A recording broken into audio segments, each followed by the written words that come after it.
Dhaka women's marathon হাতিরঝিলে অনুষ্ঠিত পঞ্চমবারের মতো আয়োজনকে শৃঙ্খল ভাঙার গান বলছেন নারীরা। মানসিক প্রশান্তি এবং শারীরিক কসরতের সুফল মেলে ম্যারাথনে, বললেন সেই কথাও।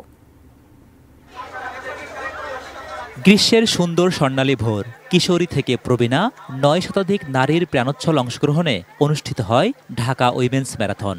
আয়োজক সেনোরা যাকে বলছে নারীর শক্তি, সাফল্য আর একতার প্রতিফলন।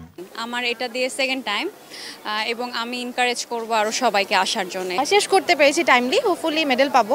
ইচ্ছা শক্তির চেয়ে বড় চেষ্টা আর কিচ্ছু না, ইচ্ছা থাকলে আমরা সবকিছু করতে পারি। সো একসাথে দৌড়েছি এবং দৌড়ে আমরা যে শেষ করতে পেরেছি এটাই খুব ভালো লেগেছে। 10 কিলোমিটার ক্যাটাগরিতে মাত্র 46 মিনিটে সীমানা দাগ অতিক্রম করেন লিপি খাতুন, আর 2.7 কিলোমিটারে প্রথম হন সাজেদা আক্তার।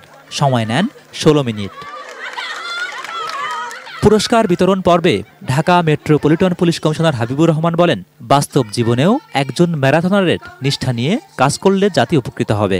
দীর্ঘ সময়ব্যাপী পরিকল্পনা করে পরিশ্রম করে সেটি অর্জন করার যে আনন্দ, সেটি তারা এই দৌড়ের ভিতরে যেমন করেন, আমি মনে করি সেটি যদি তারা বাস্তব জীবনে প্রয়োগ করেন তাহলে লক্ষ্য অর্জনে এবং তার যে প্রত্যাশিত ফল তার জীবনের, সেটির ক্ষেত্রেও এটি প্রযোজ্য হতে পারে। পঞ্চমবারের মতো আয়োজিত এই ম্যারাথন এফডিসি মোড় থেকে শুরু হয়ে হাতিরঝিলের পূর্ব প্রান্তে কনকর্ড পুলিশ প্লাজায় গিয়ে শেষ হয়।